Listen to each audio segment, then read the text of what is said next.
Can't decide and torn between a romantic, comedy, action, or an indie film to watch for the weekend? Well. Golden State Media Concepts Movie Podcast is your ultimate guide to the latest movies. Join us as we dissect the latest on the blockbusters. It's the Golden State Media Concepts Movie Podcast.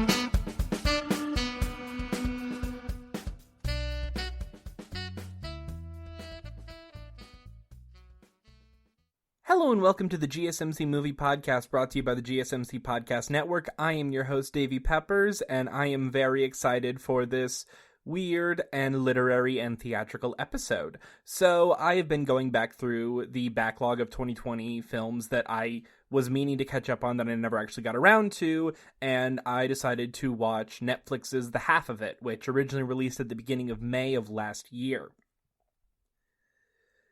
I just watched it, and I just wiped all of the tears off, so we are going to do an episode somewhat, I guess, inspired by this episode, but also kind of inspired by the other three, and doing a series of 4 reviews of 2020 films that were adapted from the stage. I love theater, I love dramas, and I love musicals, so I'm very excited to do 4 reviews of The Half of It, One Night in Miami, Ma Rainey's Black Bottom, and then finishing off with The Prom. So let's just jump right into it. The Half of It is written and directed by Alice Wu, most known for being the writer and director of Saving Face, which came out 15 years prior. And having not seen Saving Face, but it almost immediately jumping to the top of my watch list now, it is... If that movie is half as good as The Half of It is, pun, I guess, intended, it's a lazy pun if it is, then I am stunned and a little infuriated that it took so long for her to get another film. The Half of It stars Leah Lewis as Ellie Chu, a young, extremely bright, and very antisocial Chinese immigrant. First generation, I believe. She was born in China, came over to America at around age 5. And she's gay.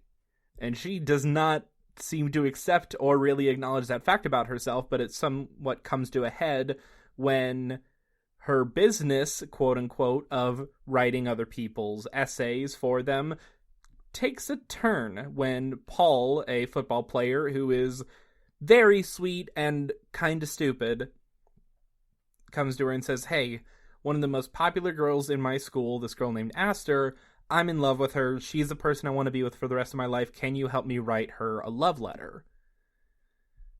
Ellie says, "Sure, I need the money." And it starts off this pretty honestly, really funny story of these 3 people and their lives intersecting in a way that very few of them completely understand. It's a loose retelling of the classic Cyrano de Bergerac, with Ellie in the role of the in in the original, the disfigured Cyrano slowly teaching Paul how to woo this girl that she is secretly discovering that she has feelings for as well, and probably much more genuine and honest feelings than Paul has. So telling this sort of story with the modern slant, both in terms of teenage tech savvy, but also with a very large amount of positive representation, both for Chinese characters and also for young gay and lesbian characters, which can often get into this weird dichotomy in stories where you either get the very, I still maintain charming, but pretty milquetoast stuff like Love, Simon, or the hard-hitting everything is miserable stuff like Brokeback Mountain or Moonlight. And while all of those films have their place, I think a lot of people have started to really hunger for stories being told that are more honest and not absolutely miserable. And I think that is one of the greatest things that the half of it really achieves. Because I was laughing the entire time, and I had the happy cries a good few times, but outside of a few moments that start to kind of presume that this is going to turn into your standard acceptance versus people's bigotry type of story, it really quickly glosses over it. Honestly, I would say the film's biggest failing is that when everything comes to a head in the inevitable climax, there are a few decisions that I don't think totally work or aren't at least expanded upon, and it kind of flirts with the idea of making this a story about people overcoming their bigotry, but it's such a small, almost meaningless development of the plot that I'm not entirely sure why they decided to go that route, if for no other reason than to just kind of give the audience something to be concerned about. Because I don't know about y'all, but I am kind of at a point where if I'm being told a story about people's closed-mindedness, then I kind of want to know just so I can emotionally prepare for that, because that's hard stuff to watch. I'm not the victim of that level of hatred or just ignorance, but it is never easy to watch it, especially when you've seen it so many times over and over and over again. And there have been films that have much more empathetically and much more succinctly dealt with these topics. And I bring it up or even almost harp on that small issue of this movie because there is very little else that I think it does wrong. Leah Lewis as Ellie Chu is fantastic. This is kind of a teen star making role that she absolutely inhabits with that sort of inner fire that just begs to be let out. Daniel Diemer as Paul is also doing a very good job, but I think how the character is kind of sloppily written in some of the later scenes don't give him the most to work with. He is at his best in the first half of the film when it is him being clueless and Paul and Ellie kind of having their back and forth straight woman and clueless guy routine that is honestly really funny. And Alexis Lemire as Aster doesn't have a ton to do. She is, for the most part, the object, but as the film goes along and slowly gives her a character arc of her own, it's not as well defined as the other two, but she does well with what she has to work with. But clearly, the star of this movie and the most notable performance is Leah Lewis as Ellie Chu. Although I do want to shout out for a brief second Becky Ann Baker, who plays a teacher. She doesn't have a lot to do here, and she's a little quippy for my taste, but she was in Freaks and Geeks, and I really like Freaks and Geeks, so it's always nice to see her doing some more things and getting some more work. But the people here to praise are Alice Wu. Her screenplay is tight and funny and probably a little too in love with how much it knows about philosophy and Wim Wenders films and Eastern literature, or European literature, I should say. That's what they really focus on. However, I am also really pretentious, and I enjoy a lot of the pretentious aspects of this film, and it makes it feel alive, and it makes it connect to me and the lives of my peers, because we would do this kind of thing. We would go back and forth on the sort of grand statements about life that unfortunately everyone has done 1,000 times before and everyone has thought over to death. But there is the almost naivete about coming to those ideas with such enthusiasm that really makes this movie come to life and feel so incredibly honest throughout its entire runtime. While the Cyrano connection does loosen up farther and farther as the movie goes along, and I think for the better, there have been a lot of films that have pushed up against the source material that they're making the teen version of, to the point where the movie itself starts to suffer by trying to fit those beats so well. But here it embraces the looseness of the loose retelling, as Wikipedia has it listed, in order to make a movie that is its own and is, if not terribly unique, at least it is a film that means what it says and that has an incredibly large heart and wants the best for everyone. There has been some criticism of this film that it isn't the sort of film that the trailers were presenting, and it isn't the sort of happy ending romantic comedy that makes everything totally work out for everyone in the end. And that is true. It is a more bittersweet story. But there's a quote from Leah Lewis that I want to read here. She said, "Most people think a love story has an equation, and it's usually boy meets girl meets boy, or girl meets girl. However, in this case, it's a self-love story because these characters don't really end up with each other, but at the very end, they end up with something. For me, that's even more valuable than just finding your other half. It's finding a part of yourself along the way. It is a love story, it's just not a romance story." Leah Lewis with Teen Vogue, interview date 1st of May 2020. And I think that's a pretty incredible distillation of how this film moves forward and the type of story that it wants to tell. It is a positive and kind story, but it is not about happy endings. It is coming of age. It's saying the goal of the film is to get these characters to a point where they can find happiness, not that they are going to gather happiness themselves. And yes, those sorts of stories are disheartening when you're in high school or when you're about to go into high school and you're looking for something to tell you that you just have this one hurdle left and then you will find joy. I'm pausing for laughter because I'm sure you're laughing now at that absolutely ridiculous thought. But as we grow older, and as I've grown older, it starts to become very clear that that is not how anything works.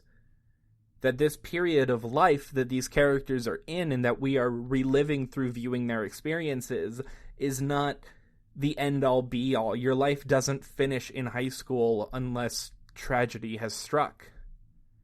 But the arc of a person's life barely is getting through the first act by the time high school is over, and despite the hundreds of people who told me that, I didn't believe them, not truly. And it takes time, and it takes growth, and it takes being able to laugh at yourself and your absolutely foolish and hard-headed mistakes in order to fully realize that.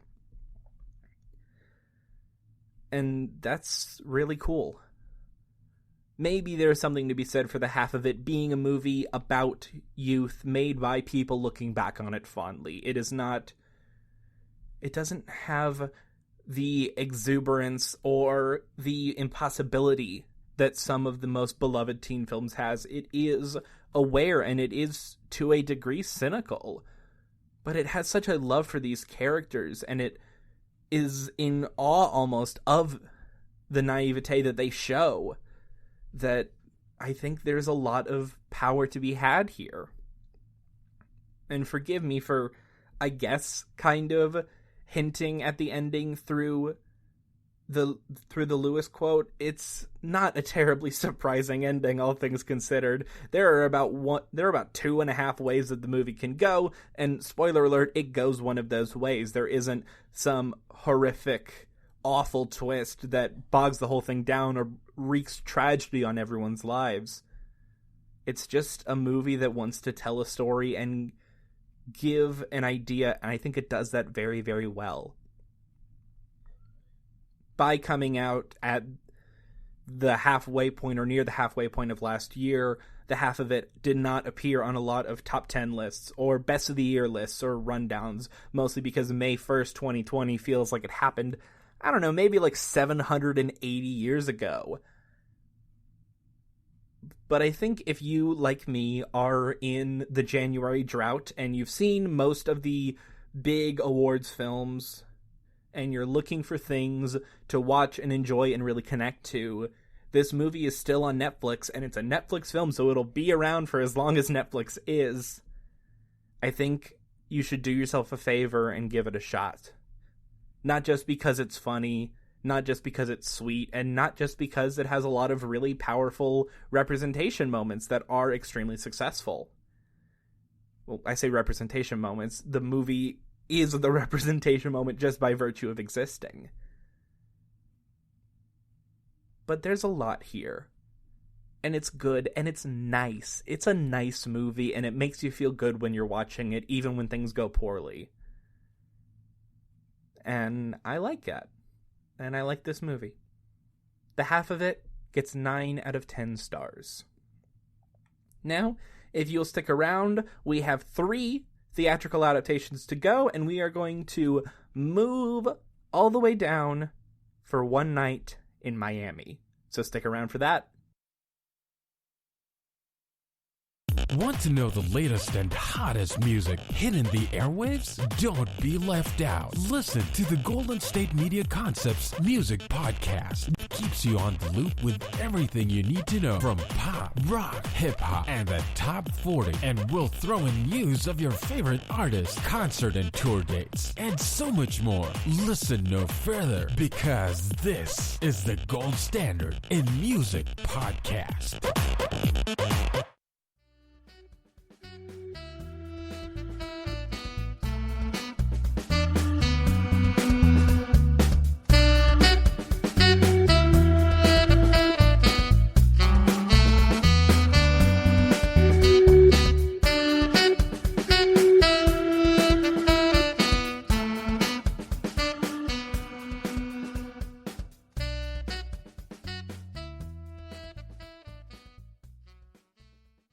And now let's move on to an Amazon original film that is coming out on Prime Video on the 15th of this month.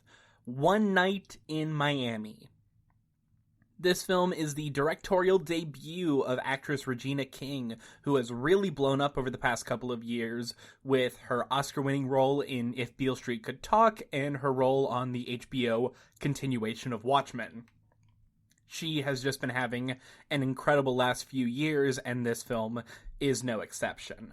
Based off of the stage play of the same name by Kemp Powers, who also wrote the adapted screenplay, One Night in Miami covers a fictionalized meeting between Malcolm X, Muhammad Ali, Jim Brown, and Sam Cooke in a Miami hotel room in 1964 after Muhammad Ali's title win over Sonny Liston. What immediately makes One Night in Miami such a different and exciting film is that while it doesn't necessarily waste any time trying to explain or educate people on who these men are and why they are important in society, it does something that I really, really like, where it gives you the reference points of the most famous of the 4 men, and then kind of goes down the list to the point where you, based on their interactions with the more notable characters, can really get a full picture of the fictionalized versions of these incredibly important men.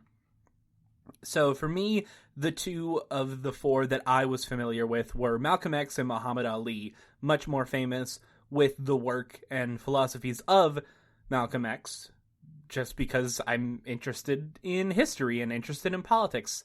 So based off of how Jim Brown and Sam Cooke especially interact with him and kind of bounce off of him philosophically, it is really easy to understand where each character is coming from and what their place is in history.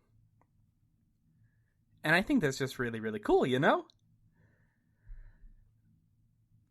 While the meeting of these 4 men, at least as depicted, is fictional, all 4 of these people did know each other and were friends with one another.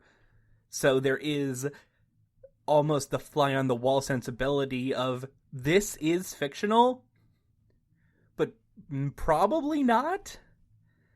There's a very good chance that something at least somewhat similar to this in premise happened in real life, which gives the movie again, it's just that fly on the wall experience, or at least that feeling of it. It feels like you're watching history, but dramatized and using just enough creative license where everyone understands, both the filmmakers and the audience, that it never actually went down like this, but that doesn't really matter. The only other film that has done something like this with historical characters, I would say, is Steve Jobs, which also does the thing of putting a bunch of characters that did know each other and were interacting in a time period and saying, we're just going to write the rest of this. And everyone is on the same page that this maybe happened, but it's not trying to be exact. It's not trying to be the type of story that is a history lesson. This movie, if anything else, is a philosophy lesson. And I say that because the majority of the conversation, because as this was adapted from a stage play, a lot of it is taking place inside of this hotel room. The conversation's being had predominantly around a person's individual responsibility to being a figure in the world as a young African-American man in the 1960s, which was not a great time to be a young African-American man, if for no other reason than the simple fact that at least one of these people was shot not terribly far after the events of this film took place. It's about responsibility. And it's a clash of these four men arguing over if they have that responsibility, and if so, what do they do with it? And if you are not living up to your full potential as some larger-than-life impossible figure, are you a traitor, are you a failure, or are you just trying to be a human being? Where is the line between being a human being and being a figure? And the interesting metatext of the film is that these are all larger-than-life figures. After doing reading and talking to my friends that know more than I do about Jim Brown and Sam Cooke, they have a lot of pull and a lot of history in the world of sports and in the world of music, worlds that I'm not terribly well versed in, but they have a great influence and a great power. And it's a really cool movie. It's an interesting way of discussing history and discussing greatness without lionizing people or making them out to seem like something otherworldly or impossible, not to replicate, but to learn from. It's the structure of Steve Jobs with the writing of any David Mamet script and the ideas of something like My Dinner with Andre, but with two extra people thrown into the mix to just make it an even more conflicting and volatile battle of ideology and battle of purpose.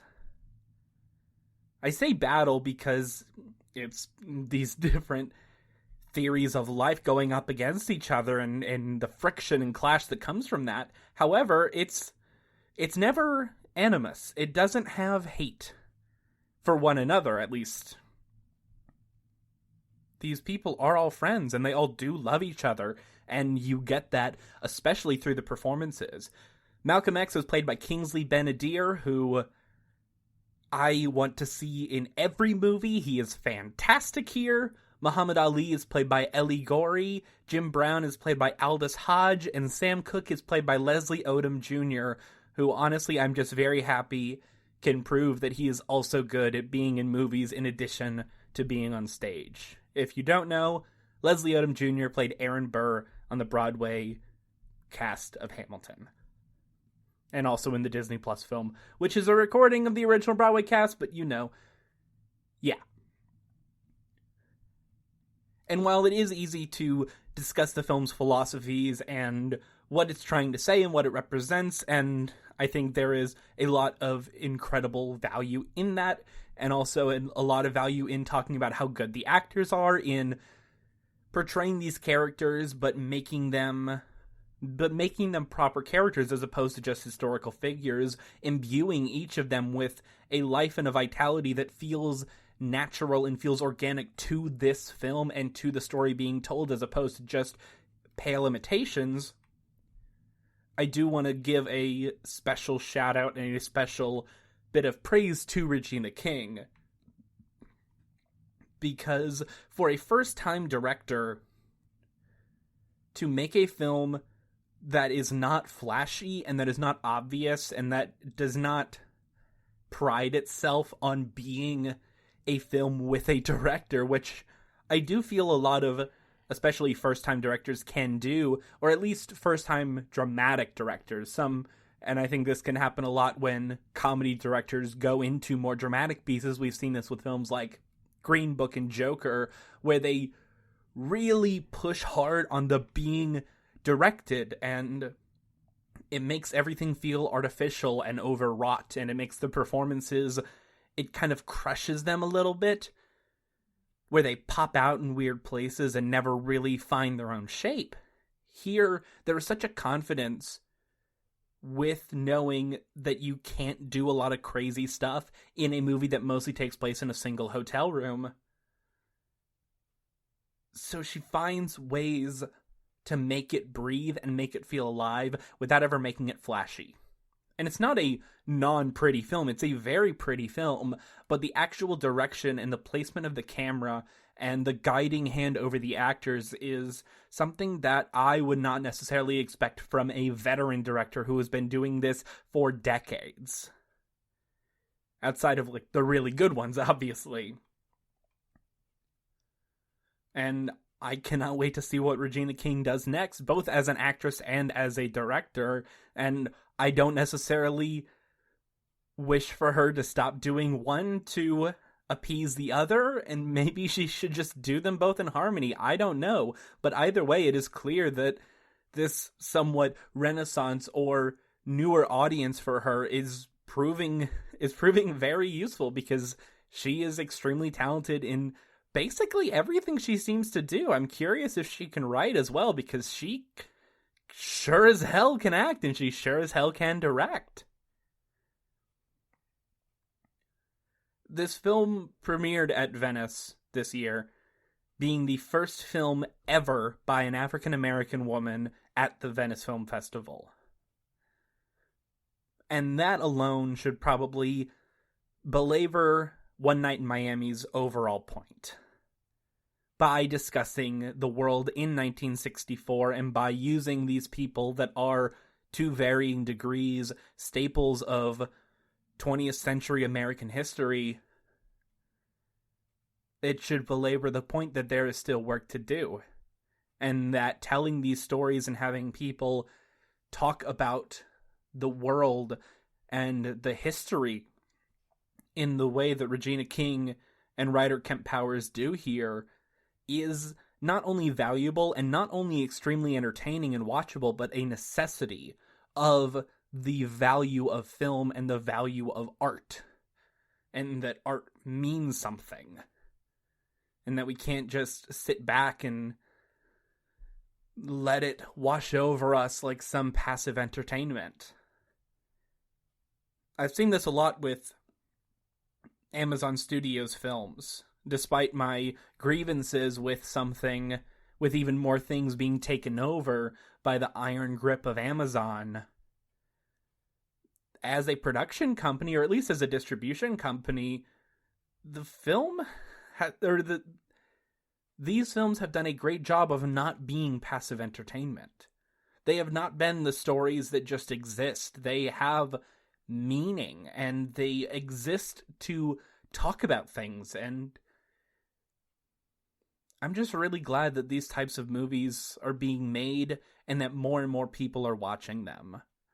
And while I do miss the theatrical experience for a film like One Night in Miami, and a lot of Amazon original films have been getting smaller and smaller releases before their streaming debuts, I think as the world opens up and as more and more stories are being pushed exclusively onto digital distribution, especially exacerbated by this year, the idea that more people are watching and discussing and enjoying works of art and works of history and works of conversation and philosophy like One Night in Miami is an incredibly good thing.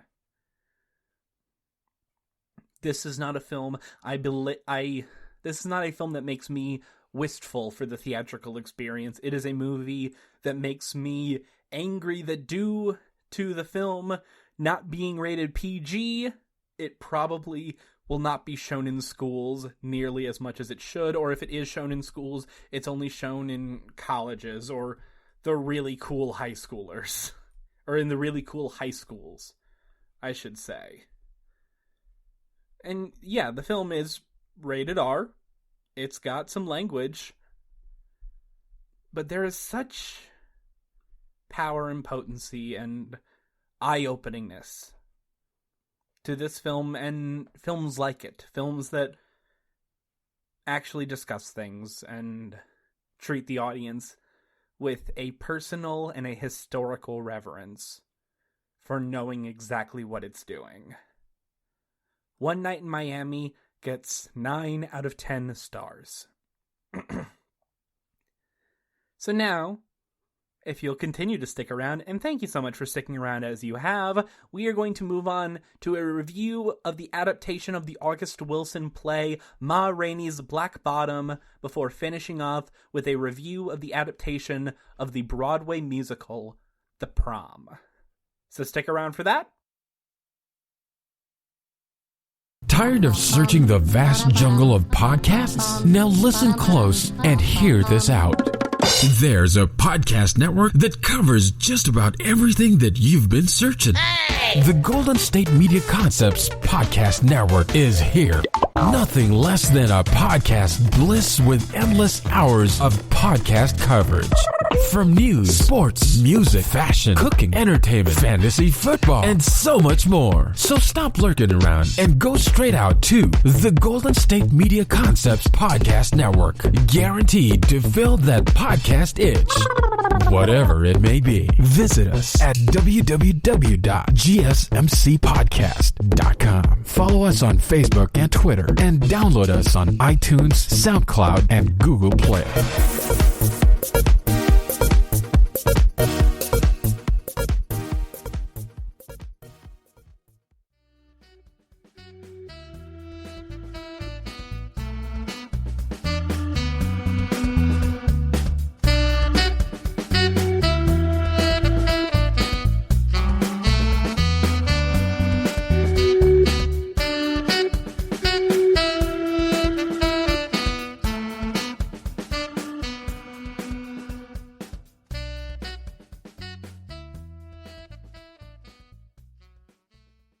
And now we're going to move on to a review of a film that unfortunately has a bit of a sadder tint to the discussion around it, Ma Rainey's Black Bottom, directed by George C. Wolfe and written by Ruben Santiago Hudson, based on the play of the same name by August Wilson. And this film, as you probably know, has a bit of a sad tint to it because the film is led by Viola Davis and the late, great Chadwick Boseman in his final film role. He has a guest voice role on an episode of Marvel's What If, coming out later this year on Disney+. But outside of that, this is Boseman's last physical performance and his last role. Which sucks. Sucks a great deal, actually. As most people know, Boseman passed at the end of August at age 43 and was really, really good at being an actor. And before I actually talk about this film, I think it's a little bit necessary, or at least a little bit appropriate, to reflect on this film and almost the serendipity of this actor and playwright having his swan song be in an adaptation of one of the great American playwrights in August Wilson. August Wilson in film is probably best known for writing the play that the film Fences was adapted from, which is a quite good film that is almost an exact retelling of the play. It is extremely close to how that play is actually set up, and if you haven't read Fences, it's a really good read, and it is a powerful, powerful piece of writing. I do not recommend reading it if you're 15, because I read it when I was 15, and I didn't totally get it. And that's on me. But I'm older and better now. But Ma Rainey's Black Bottom is another Wilson play, and it tells the, much like in One Night in Miami, fictionalized story of a real person, of blues singer Ma Rainey, often considered one of, if not the mother of modern blues. In 1927 is getting ready for a recording session where she is going to record a number of songs for a record label, including the titular song Ma Rainey's Black Bottom, played by Viola Davis. And Davis, as we all know, is also really, really good at being an actress. And she has such an arrogance and ego and righteous power to the performance that just captivates the screen and makes even the most specific and almost unrealistic of demands feel earned, or at least earned in her head. And with August Wilson's words, you need actors that good to make the somewhat abrasive and almost comically confrontational dialogue feel real. And that's why we have people like Denzel Washington in Fences, and Viola Davis in Fences, and Viola Davis here. And Chadwick Boseman plays the trumpeter in Ma Rainey's band, a fictional character, Levy Green. And man, Boseman is really, really good here. It is most likely that he is going to be nominated for an Oscar for this film, and it's most likely that he's going to win. And while in Magic Objectivity Land, it's not my personal favorite male performance of the year, that still goes to Riz Ahmed for Sound of Metal. I have no qualms with him winning. Apparently he's also great in Da 5 Bloods, which I still have not seen because I'm bad at my job, but I plan on watching at some point before the Oscars whenever they inevitably come around. But the structure of this film follows these two hotheads, one earned through success and one less so earned, as they clash with each other and clash with the production company and the members of the band and everything in between, trying to make the best record possible.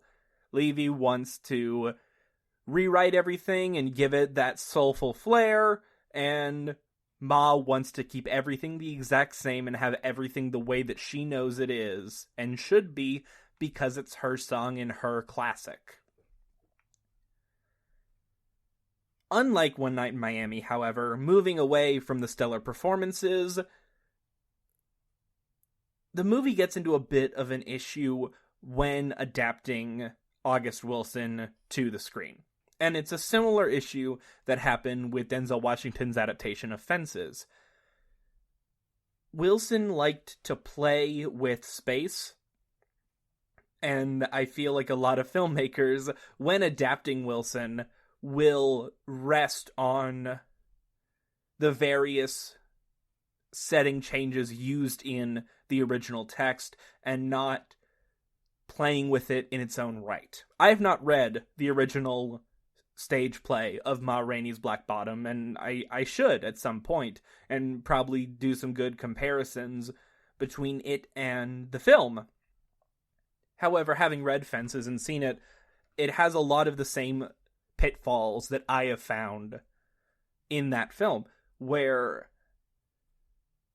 it is very comfortable to, both in the words and in how the camera is used and how space is used, to leave a lot up to the audience. There are a few rooms and a bit of an exterior in this film, because it all takes place for the most, I say all for the most part, like 95% of it takes place directly inside of this single recording building, with 4% taking place outside and 1% being the final shot taking place elsewhere, which is a extremely good final shot, I will say. But there's no geography to any of it. There's no tactile feeling. It feels like a single stage with the walls being interchanged and telling the audience to just imagine. And while that works on stage, and that's why Wilson's work has prevailed for so long, he understands how to use the elements of a theatrical stage properly. And while that is admirable and makes for a very good theater, it doesn't make for necessarily great cinema. Whereas Regina King's work in One Night in Miami is very deliberate and intentional about maneuvering the camera and altering scenes just specifically enough to give it that cinematic flair and make it feel lived in and honest in a way that cinema truly can be. Here it is content to show you what is in the text. It's not that Ma Rainey's Black Bottom is a poorly directed film, it's that it's not a very much directed film. There isn't a lot of directing happening here. It is solely resting on the performances and the words. And if you're gonna rest on performances and words, you would do a lot worse than to rest on Viola Davis and Chadwick Boseman and August Wilson. That being said, there has to be a better way to tell these kinds of stories outside of doing the avant-garde style of the Dustin Hoffman Death of a Salesman, where you can see the cracks in the walls because it's all fake and it's all telegraphed. There have to be ways to make movies about plays that don't scream, just read the play or just go see a performance of it. Because if it weren't for the performances here, if it weren't for Viola Davis's great performance and Chadwick Boseman maybe giving the best performance of his career here, there would be little reason to watch this movie over just watching a filmed stage play. And not to discredit stage play or even the filmed versions of them, because theater is a somewhat elitist medium and it's important to share things to the masses, and usually that can only be done through filmed recordings. That's why things like the Hamilton recording are so popular. They have different strengths and they have different weaknesses. And when the strengths of theater is brought exclusively into cinema, they become weaknesses for the most part. There's not a lot of cinematic language. It's just winding up the toy and letting it run. That said, it's resting on good stuff. It really cannot be belabored how electric Boseman is in this role and how much of a true blue movie star he really is. He is impossible to pull your eyes from. Levy is not a likable character in any regard, and Boseman, I would argue even more so than Davis, brings a life and a fear and a desperation to the character that doesn't even necessarily make him likable, but makes him so painfully human in a performance that brings the film, I would argue, to life, but also it just makes it worth watching. The reason why you should watch Ma Rainey's Black Bottom, and I think that you should, the reason you should watch it is because Chadwick Boseman is good in it. There is very little other reason to put on this film. And that's an absolute shame, because there is so much you can do with a text as rich and characters as different and colliding as these two, and also all of the other characters. Sure, the stage is commanded by Boseman and Davis, but it's not a film exclusively about those two. There are a lot of other players in the rotation here, but they never feel utilized. They feel placed to maximize your eye line to these two, because that's how you position actors in theater. You place them in a way that the eye line naturally goes to who's ever speaking. You can practically see these performers stepping 2 beats down stage in order to deliver their lines. And while the theater kid in me does like it, and I do in some way really enjoy and almost appreciate the artificiality of it, I don't think it was intentional. And I don't think I should give a lot of props to an unintentional amount of artificiality, even if it's something that I personally enjoy.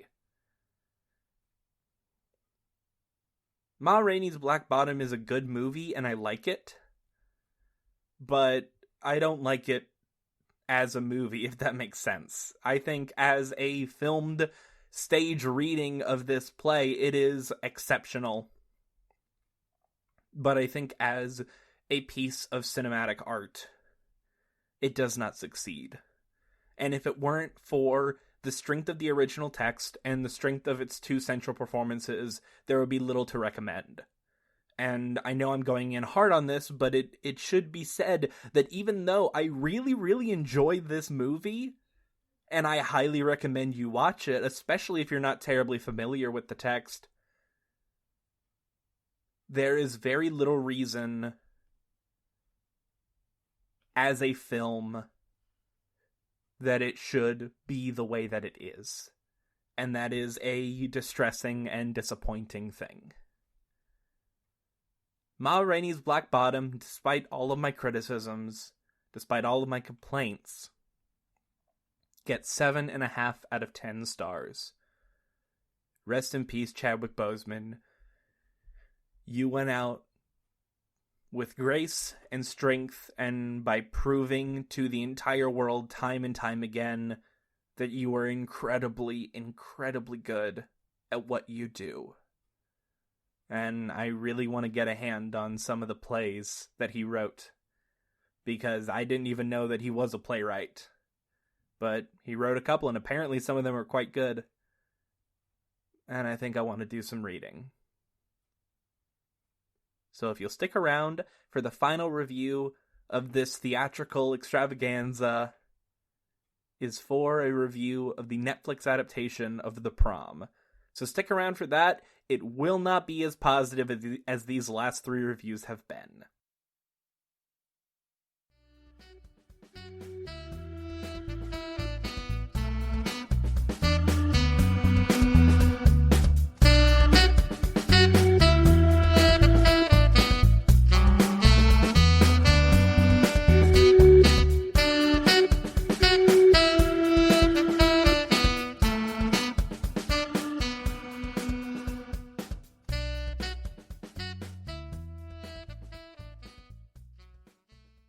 So we've spent about 45 minutes together today talking about how good theater is. And talking about how when it is adapted to the screen, while some adaptations are more successful than others and some are looser than others, there is a lot of power to be found. Storytelling as we knew it was built on the stage, and before we even were able to write things down, we were performing and telling stories via actors and dialogue. And I love it. And if there's anything I love more than theater, it's musicals. It's musical theater. And I truly think that musicals are just the best. There are a ton that I listen to almost every single day just to put me in a good mood or to make me feel something. Stuff like Hadestown, Next to Normal, the last 5 years, to some of the classics, or I guess the modern classics, stuff like Little Shop of Horrors, or even Rent. But every now and again, there is a musical. Usually, I figure it out because of a film adaptation. And it's bad. And it's really, really bad. Today, to finish off this episode, we are talking about The Prom. Adapted from the 2018 musical of the same name by Chad Begelin and Bob Martin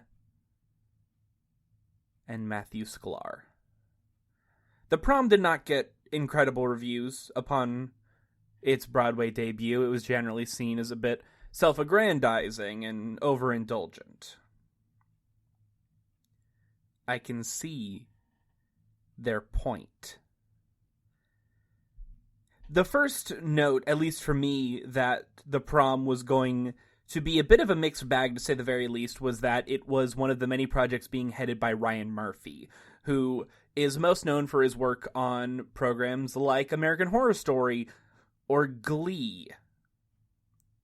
And if you don't know, Glee, while honestly charming and full of a lot of very attractive young talent, kind of put a bit of a damper on the musical theater scene for many years, because it was seen as this overly peppy, soulless rehashing of things just to be fluff.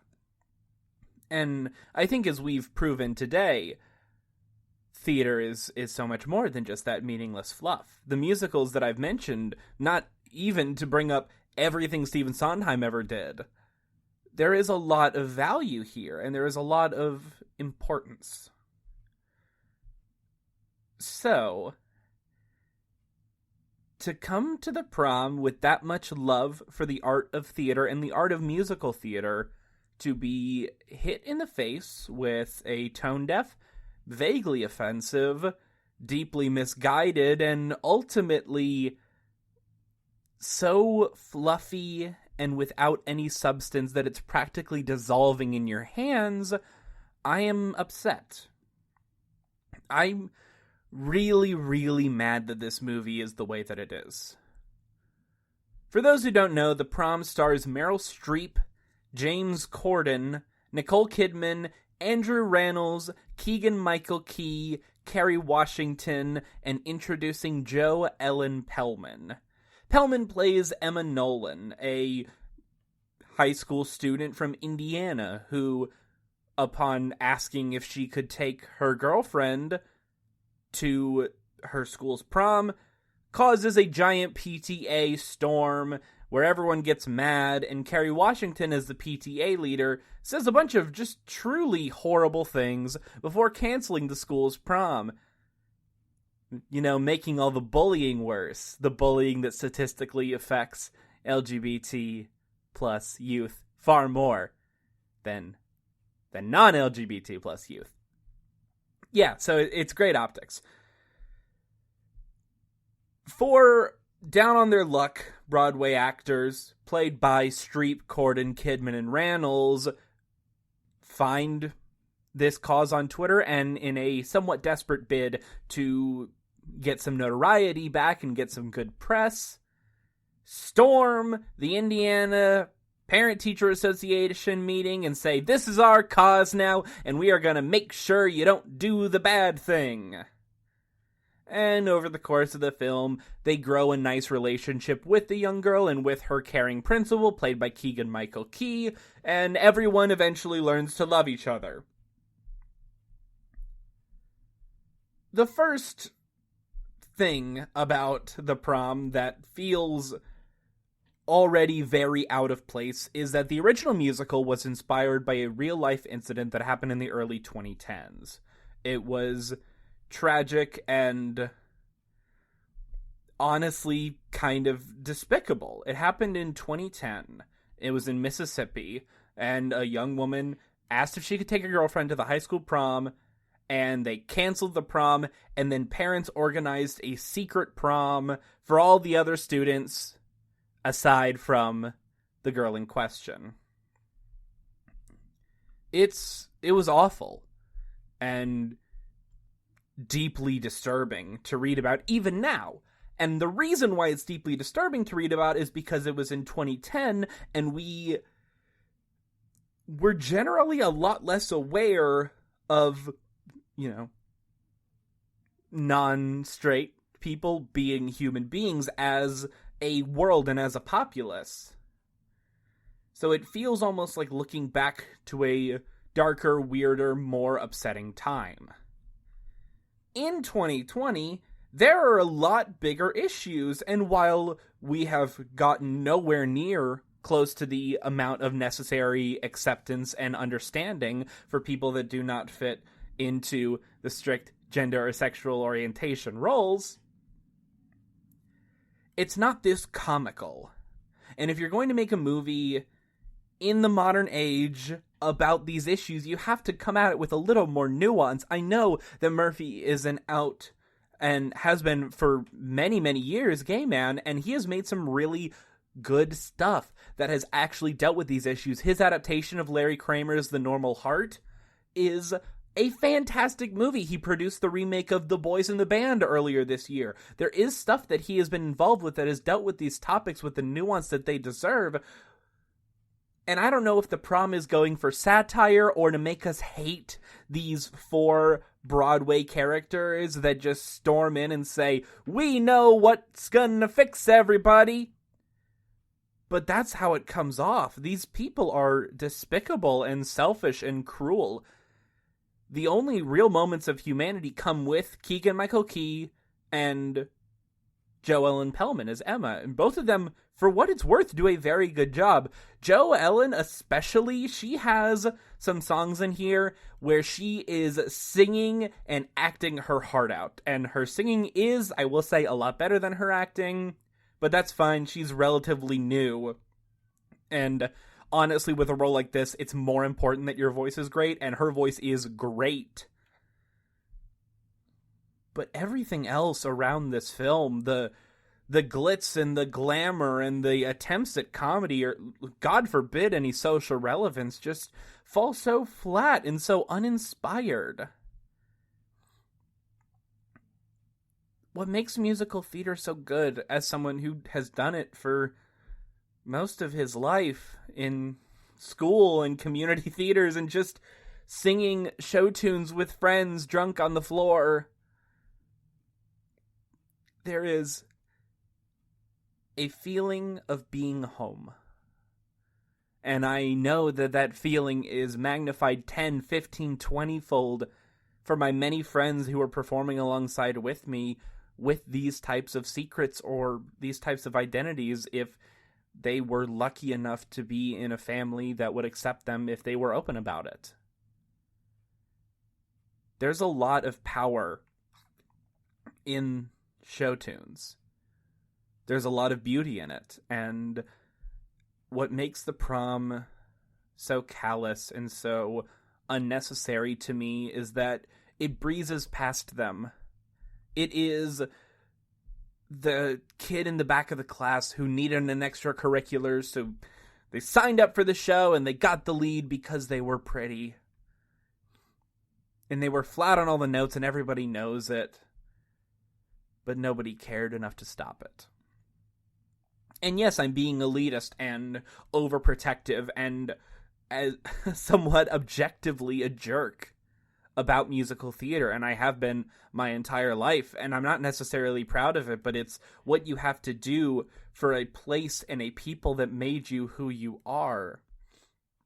And while I understand the inherent irony, or even past irony, ignorance and cruelty of me discussing this film in that specific way when it is trying so hard to create that sort of safe space and that sort of oasis from the world, I can't even take it seriously doing that, because James Corden's performance here as a gay man is absolutely ridiculous. And I'm not saying that straight actors can't play gay characters. A, that's not my job to say. And B, that's not my job to say. But here it is so obnoxious and simplistic and tacky. his terrible American accent doesn't add anything to that fact. But the whole film seems designed to water down and remove any nuance from what musical theater can be to try and sell it to your aunt. But the thing about trying to sell something like this to your aunt is that as soon as you make even the slightest adjustment in the direction of we should probably be good to people and nice to people that are different from us, you've already lost them. The premise, by virtue of existence, is not going to hit the people they think it's going to hit. We are long past these overtly sincere pleas for human decency. We need stories about real people. That's what the half of it was. We don't need this anymore. This isn't 1985. This isn't a place where stories about non-straight people are seen as this otherworldly and shocking thing. It just feels so callous and so calculated and so... It feels so empty in a way that I wasn't expecting to have such an emotional reaction to, and in a way that I'm still not fully I still don't fully understand my emotional reaction to it. Forgive my propensity to jump into past tense when I'm uncomfortable. Because this movie does make me uncomfortable. It makes me question my place. It makes me question if I'm even the right person to be mad about a film like this. It makes me question if I was a little bit wrong in putting so much faith in anything that has show tunes. But you know what I did? Honestly, in the middle of watching this movie, I had to pause it. I listened to the final few tracks from the original Broadway cast recording of Next to Normal. It's my favorite show. It's a tale of a mother with bipolar depression, her husband who has no idea what is going on, their daughter who is such an obsessive overachiever that she's about to explode on the spot, and a visage of their dead son who died as a baby. It is one of the greatest pieces of storytelling I've ever heard. And I sincerely hope that one day I will be lucky enough to see it live. And it reminded me, nah, musicals are good. They always have been and they always will be. Because sometimes you just have to sing the thing that is too painful to say.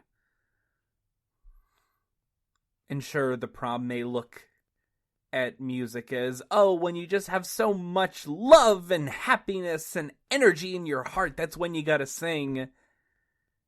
But no, that's not what it's for. It's here to give you a place to sing when words do not convey a fraction of what you feel. Listen to the Next to Normal original Broadway cast recording at some point if you get a chance to. It's very, very good. The Prom gets 1 out of 10 stars. This has been the GSMC Movie Podcast, brought to you by the GSMC Podcast Network. I have been your host, Davey Peppers, and if you could give us a follow on Facebook, Twitter, and Instagram, that would help out the show a lot. And also, if you really, really want to help out the show, if you could give us a review on iTunes or the podcast delivery place of your choice, that gives us a big signal boost and makes it easier for more people to find us. Thank you so much. I hope you have a fantastic rest of your day. And stay extra, my theater friends. You've been listening to the Golden State Media Concepts Movie Podcast, part of the Golden State Media Concepts Podcast Network. You can find this show and others like it at www.gsmcpodcast.com. Download our podcast on iTunes, Stitcher, SoundCloud, and Google Play. Just type in GSMC to find all the shows from the Golden State Media Concepts Podcast Network, from movies to music, from sports to entertainment, and even weird news. You can also follow us on Twitter and on Facebook. Thank you, and we hope you have enjoyed today's program.